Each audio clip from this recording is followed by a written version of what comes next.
Yo estoy seguro que hay muchas formas de exponer este tema, de enseñar este tema. Vamos a seguir avanzando. A mí me gusta hacerlo con preguntas. Y vamos a ver 3 preguntas. Ustedes dirán, Edgardo, te falta una. Sí. Estas 2 preguntas las vamos a ver al final. Servicio para Dios. ¿Dónde y cómo? Esto es lo que nos va a demandar unos cuantos minutos. Vamos a usar una porción del Nuevo Testamento para poder entender el dónde y una del Antiguo Testamento para poder entender el cómo.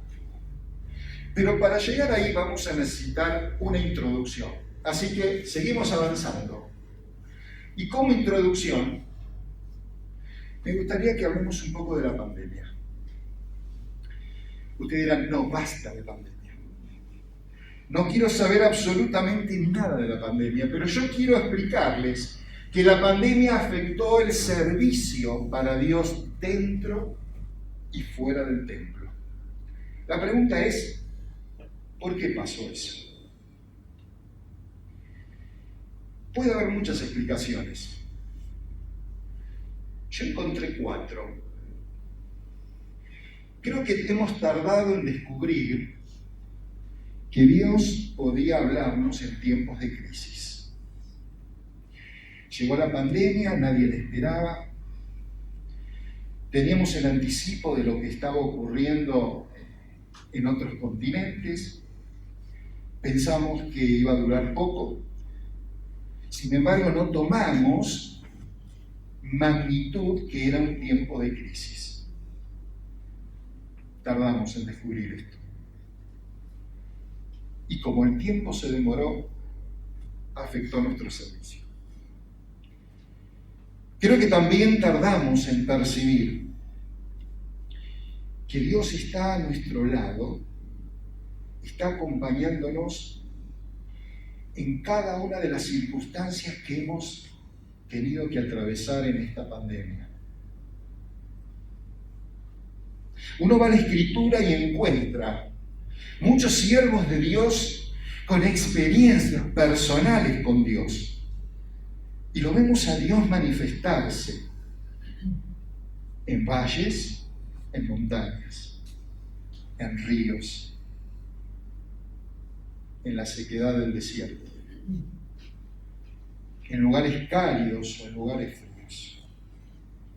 Cuando uno ve eso en la Escritura dice, ¿por qué no he podido entender a tiempo y percibir que Dios estaba conmigo en medio del tiempo de crisis? En medio de esas circunstancias, Él estaba al lado mío. Tardé en percibirlo. También tardamos en reconocer que nuestra fe estaba siendo probada. Por eso nuestra fe se vio afectada. Algunos en más, otros en menos. Pero como anciano de una congregación y pudiendo compartir experiencias con otros ancianos de Buenos Aires, todos coincidimos que en todas las congregaciones hubo crisis de fe. Por último, tardamos en reaccionar frente a este tiempo que la pandemia nos estaba otorgando. Tardamos en reaccionar, en volcar nuestro tiempo en una vida de oración más profunda, en una vida más comprometida de estudio de la palabra de Dios. Tuvimos demasiado tiempo libre. Y frente a ese tiempo libre, nuestra tardanza afectó a nuestro servicio. Así que, ¿por qué? Por estas causas. Si avanzamos, uno sabe que las restricciones tuvieron un tiempo. Las limitaciones fueron acotadas. Y de a poco se fue levantando Y aparecieron nuevos conceptos, aparecieron nuevos vocablos, nuevas palabras que fuimos incorporando a nuestro vocabulario. ¿Se acuerdan cuando empezamos hace 2 años atrás con esto de actividades esenciales? Entonces sabíamos que algunos podían salir de sus casas y otros no. Después vinieron las actividades económicamente necesarias. Y entre lo esencial y lo necesario, las iglesias se vieron afectadas. No estaban ni en una ni en otra. Y los templos cerrados. Y el servicio se vio afectado. Empezaron las reuniones virtuales, porque se estaba extendiendo. ¿Se acuerdan? Empezamos a incorporar palabras como el Zoom, como el Meet, como las redes sociales. Y nos dimos cuenta que teníamos que rever cómo nos estábamos manejando en las distintas congregaciones, porque el tiempo ya se estaba extendiendo. Y hubo una apertura. Y hubo un servicio que se pudo aprovechar a través de la virtualidad. Y terminamos entendiendo que gracias a Dios que tuvimos la tecnología en las congregaciones para poder hacerlo y poder llegar a los hogares. Pero ¿cuántos quedaron fuera? El servicio se vio afectado. Por último, volvió la presencialidad. ¿Cuánto oramos por esto? Pero empezaron a aparecer palabras como aforo, como distanciamiento. Y tuvimos que empezar a medir si estábamos cumpliendo el 1,5 metros, los 2 metros. ¿Se acuerdan? Afectó a nuestro servicio. ¿Será que el Señor, al permitir todo esto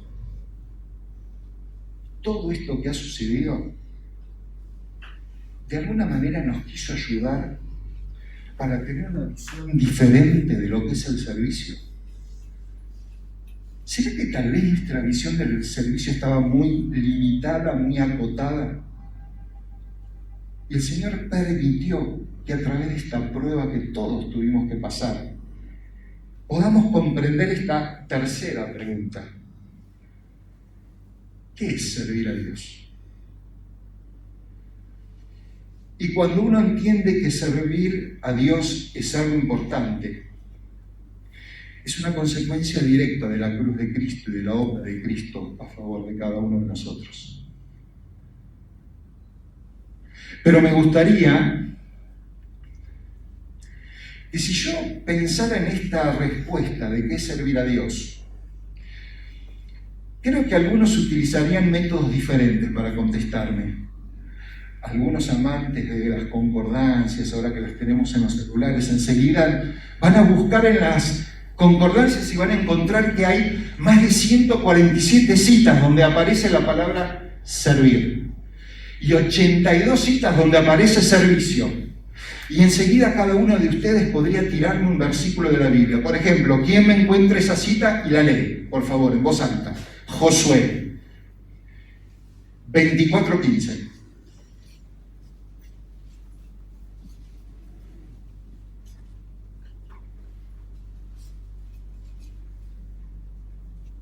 Alguien que se anime. ¿Masculino o femenino? Malo parece servir a Jehová, que con feo soy a quien sirváis, y a los dioses a quienes sirvieron vuestros padres cuando estuvieron al otro lado del río, o a los dioses de los amorreos en cuya tierra habitáis. Pero yo y mi casa serviremos a Jehová. Un clásico texto del Antiguo Testamento que siempre se menciona cuando aparece el tema servir a Dios. Pero la verdad es que esa no es una definición. Podemos tomar un texto, podemos tratar de completar la idea y de hacer una aproximación de lo que es servir a Dios, pero no es una definición. Ahora, tal vez algunos pueden traer a la memoria algún viejo mensaje, viejo estudio de la Escritura. ¿Alguien de ustedes recuerda alguna definición de lo que es servir a Dios? Que la que la aprendió en la escuela bíblica, en un campamento, algún misionero que los visitó. ¿Alguien se acuerda de una definición? ¿Cómo cuesta encontrar palabras? Les cuesta, ¿no? Sí. Menos mal que no lo hago seguir. Ahora, si no hubiera tanto distanciamiento social y esto fuera un taller, podríamos hacer un rompehielos. Che, preguntarle al de tu derecha, ¿qué servicio?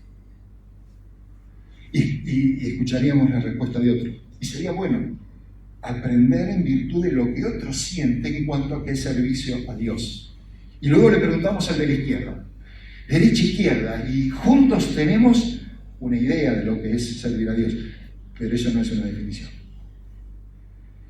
Ahora, algunos se pueden llegar a acercar a los pastores, a los ancianos, y ponerlos a ellos en el compromiso. ¿Me explicás qué es servicio a Dios? Y por supuesto que con amor y con la palabra de Dios abierta van a ser enseñados. Y cualquiera de ustedes hasta se pueden acercar a ellos para preguntarle cuál es el proyecto que tiene la congregación en cuanto al servicio futuro. Y es bueno que toda iglesia tenga un proyecto. Pero eso no es una definición. Seguimos.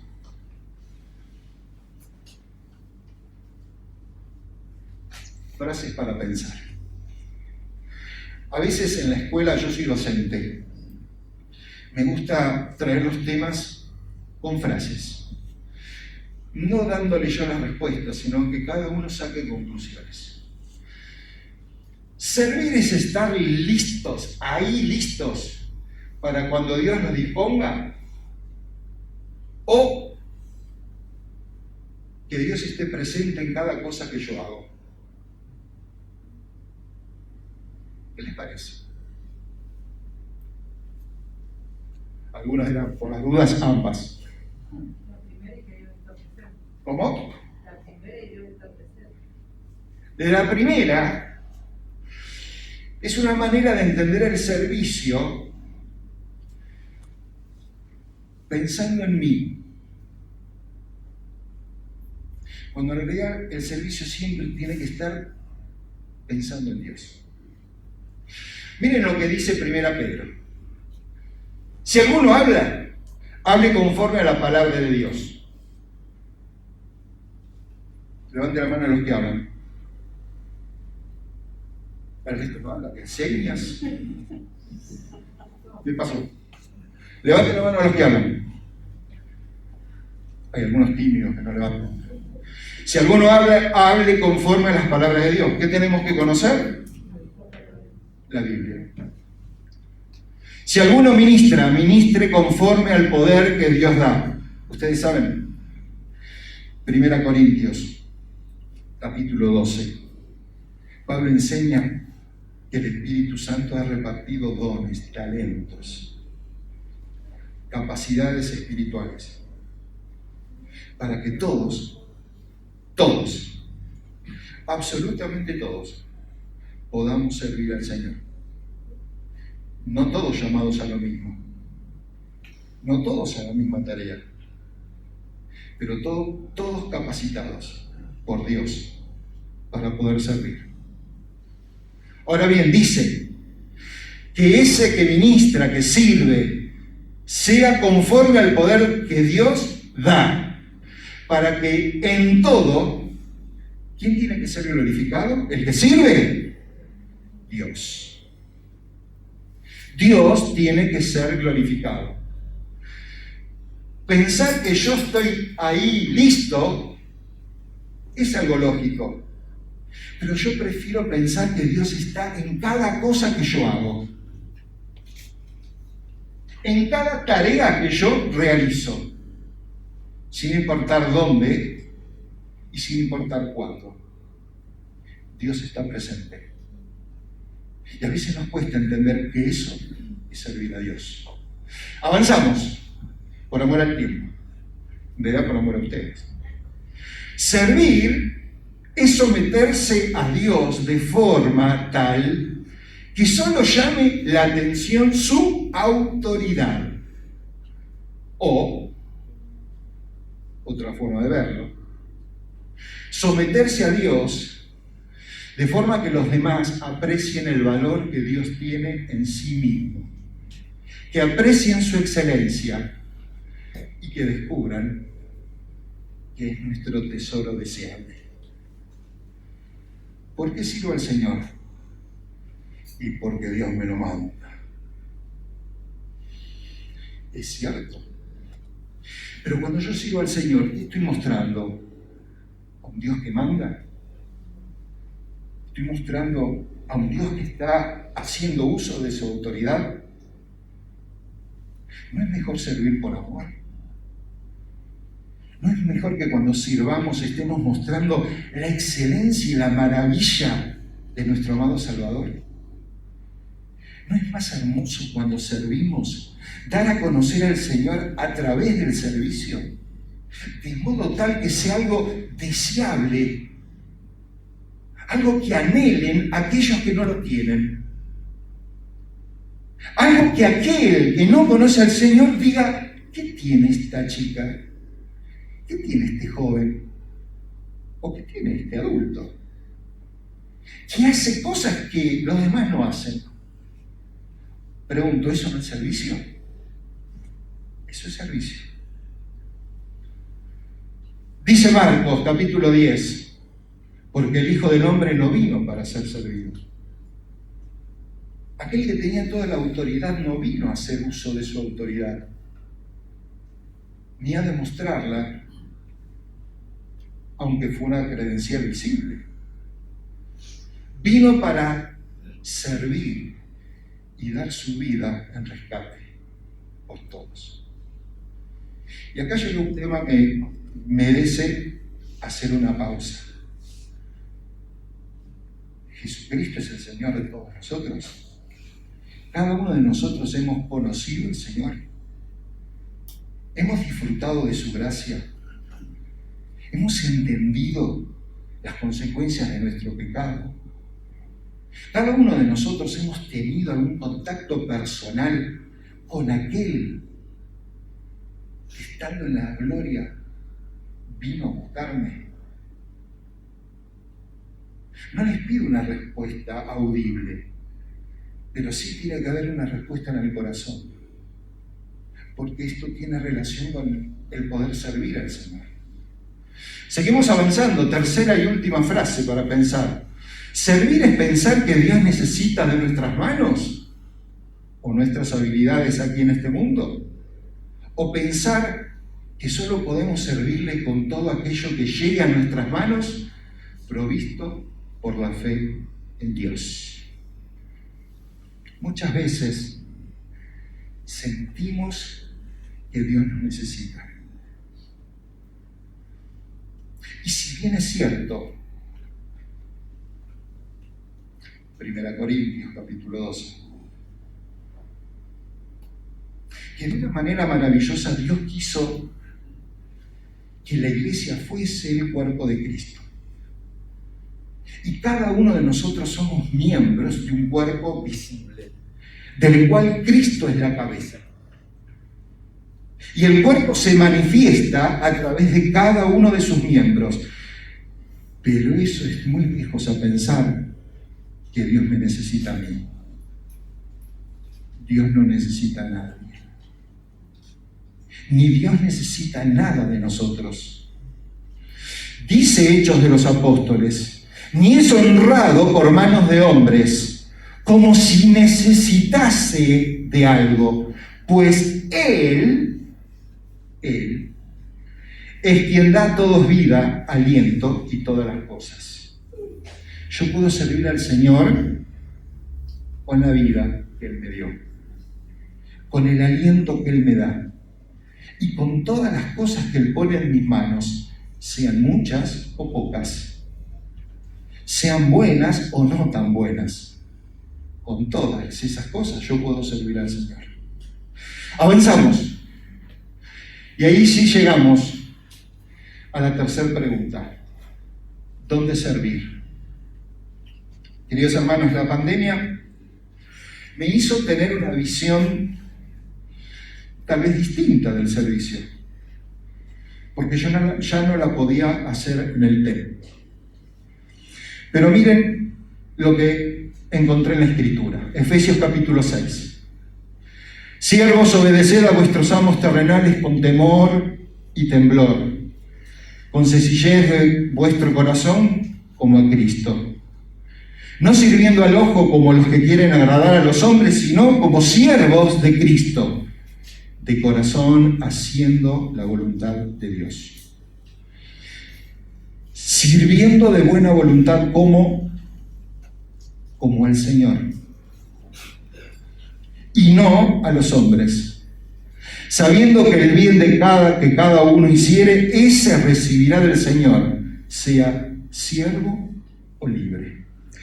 Queridos hermanos, el Evangelio se encontró con un gran problema, y fue la esclavitud. Pero es interesante ver que a lo largo de la Escritura, el Evangelio no cuestionó la esclavitud.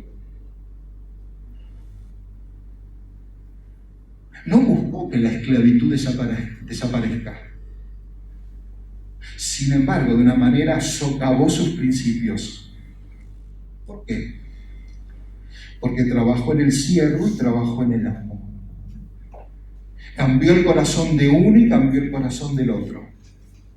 Cambió las realidades de uno y de otro, eternas, pero no modificó las presentes. Y las relaciones laborales empezaron a cambiar. Avanzamos. Aprendamos a llevar a Jesucristo a nuestro trabajo. ¿Quieren encontrar una forma de servir al Señor? Pensemos en nuestro trabajo.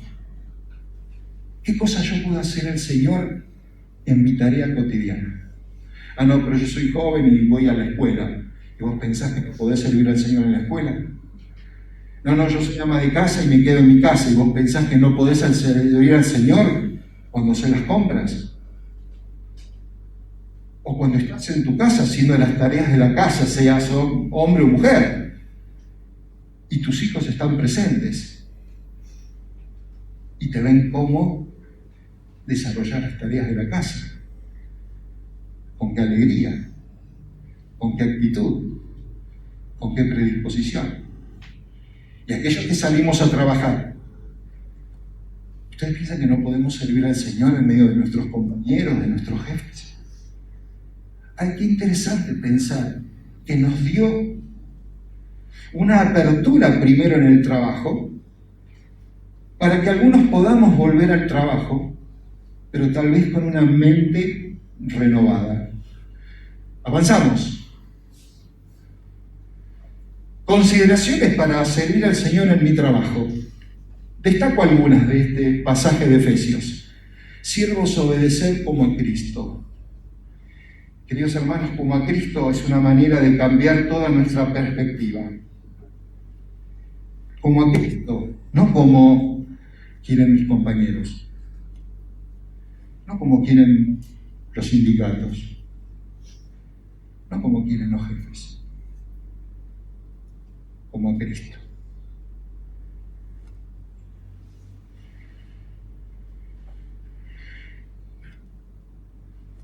¿Cuántas veces pensamos que cuando estamos trabajando el Señor está al lado mío y me mira? Digan la verdad. ¿Cuántas veces estoy en el trabajo y hablo con Él? Es una oración constante y permanente. ¿Cómo un creyente puede decir, y estoy cansado de trabajar? Si es lo que el Señor en su gracia nos puso delante en nuestras manos, para poder hacerlo como si fuera para Cristo. Pero Edgardo, en el tiempo que nos toca vivir, con los abusos laborales, con los bajos sueldos, yo no encontré nada de eso en la palabra. Dice como a Cristo. Pero también dice no sirviendo al ojo. Qué expresión rara. No sirviendo al ojo. Yo creo que es una expresión que hasta un niño lo va a entender. Vos podés entenderlo. No haces, sí, vos no te des vuelta, vos.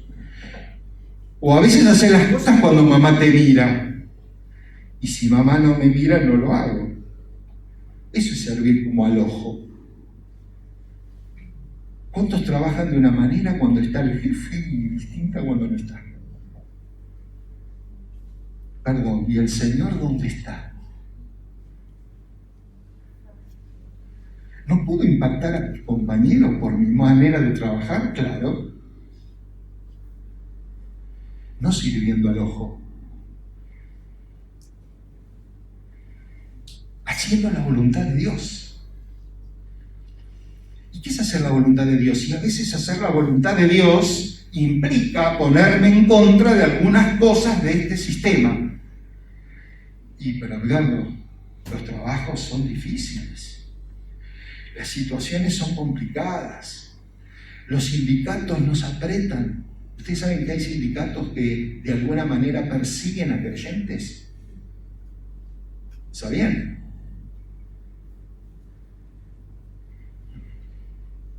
O por lo menos pagan las consecuencias. ¿Escucharon hablar de trabajo a destajo? Manos caídas, trabajar a reglamento, tantas expresiones, quite de colaboración, ¿no lo escucharon nunca? Son términos que usan los sindicatos. Qué difícil es la situación del creyente. Yo no sé cómo un creyente puede decir, yo me aburro en mi trabajo, yo no me aburro, tengo complicaciones todos los días. Pero eso me permite buscar al Señor en cada una de ellas.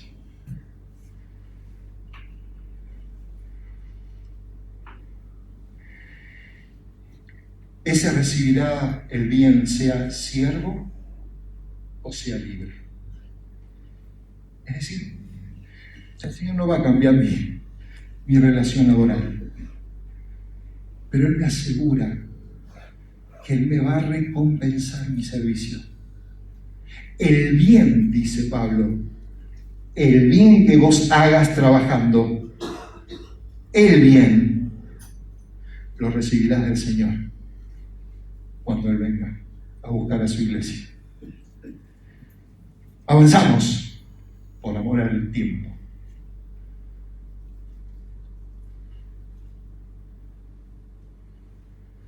Una más. ¿Cómo servir?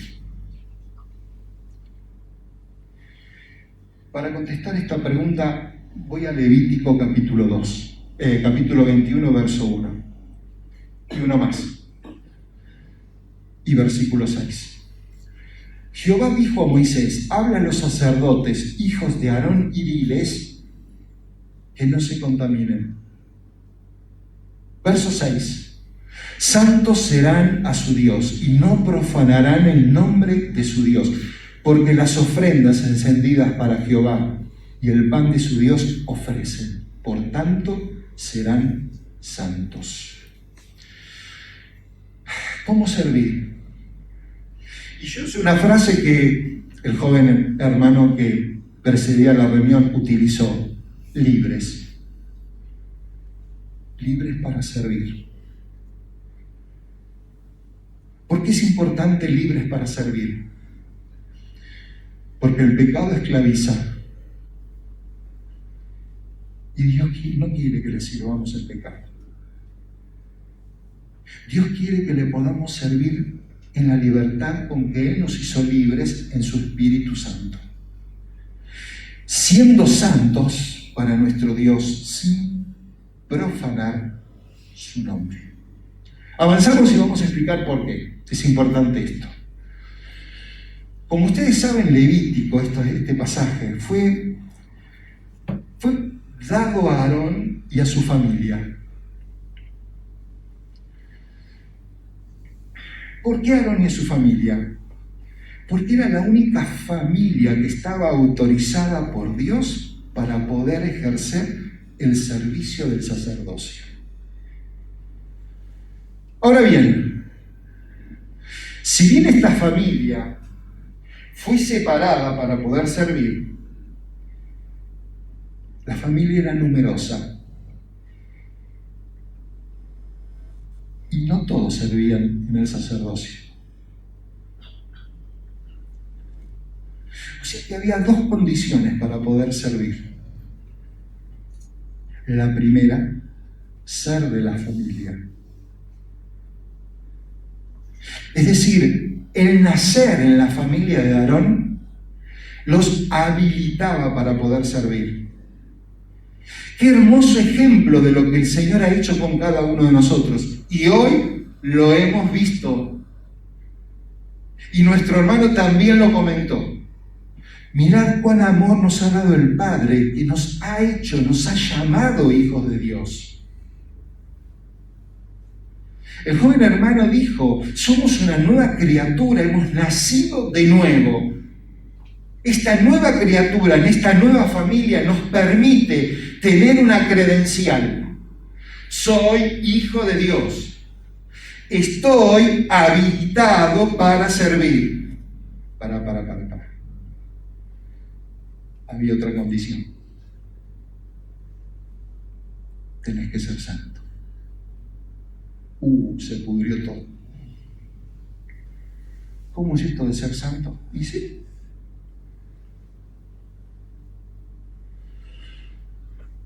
Aunque eras miembro de la familia de Aarón, solo podías servir si tenías ciertas condiciones.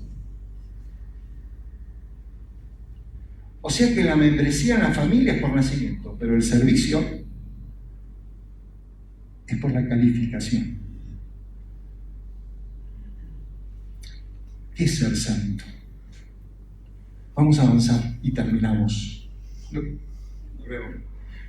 Vamos. Somos santos porque el Señor nos llamó, nos apartó, nos separó para Él. Pero santos llamados a la santidad. Dice 1 Pedro, así que es una versión distinta a la Reina Valera. Así que preparen su mente para actuar y ejerciten el control propio. Pongan toda su esperanza en la salvación inmerecida que recibirán cuando Jesucristo sea revelado al mundo.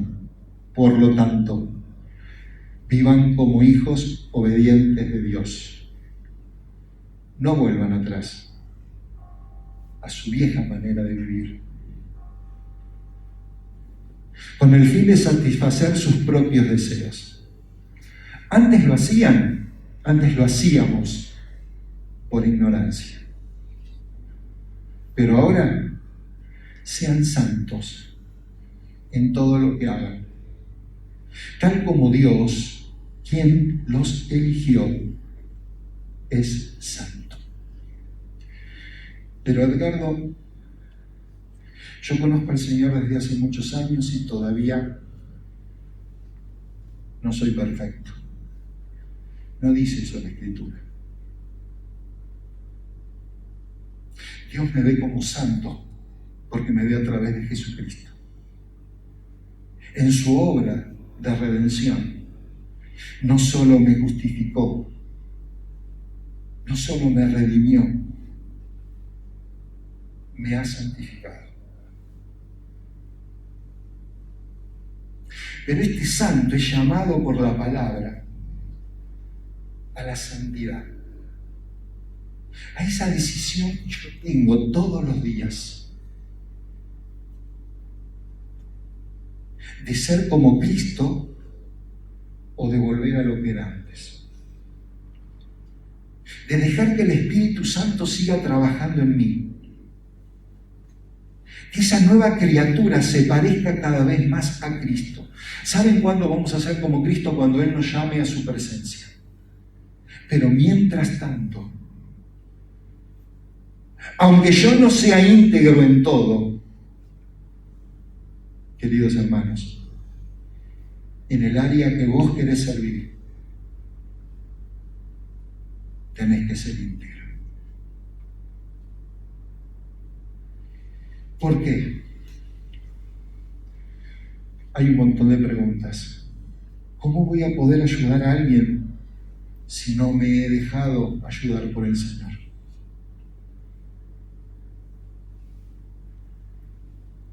¿Cómo voy a trabajar escuchando si no escuché al Señor?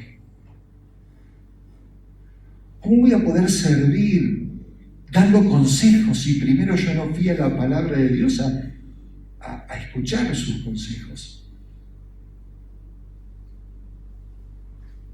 Si hay algo en mi vida que me está costando, ¿cómo voy a poder ser de ayuda a otros si yo no dejé que el Señor primero trabaje en mi vida? Nadie está pidiendo la perfección. Pero Juan enseña que aquellos que somos hijos de Dios no podemos ver el pecado de la misma manera que lo veíamos antes. Por lo tanto, ¿dónde servir? En cualquier lugar. ¿Cómo servir? No de cualquier manera. En santidad, en integridad, habiendo sido sanado por el Señor primero, dejando que Él trabaje en mi mente, en mi corazón, poniendo a disposición de Él todo mi ser. Lo cantamos hoy. Es fácil cantarlo, pero cómo cuesta ponerlo en práctica. Queridos hermanos, este mensaje primero fue para mí. Nuestra iglesia, después de 2 años, al igual que muchas otras, nuestra congregación ha sufrido muchas bajas, muchísimas.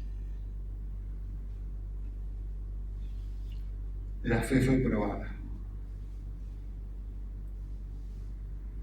Muchos que pensaban que sus casas estaban edificadas sobre la roca, terminó siendo un terreno de arena. ¿Qué es lo que queda? Quedamos todos lastimados, pero con muchos deseos y ganas que el Señor nos levante, nos restaure. Y poder ser de ayuda a otros, porque no es para juzgar, sino que es para ayudar. Pero primero me tiene que ayudar a mí. Esto me ayudó y yo quise compartirlo con ustedes. Queridos hermanos, que el Señor les bendiga. Amén.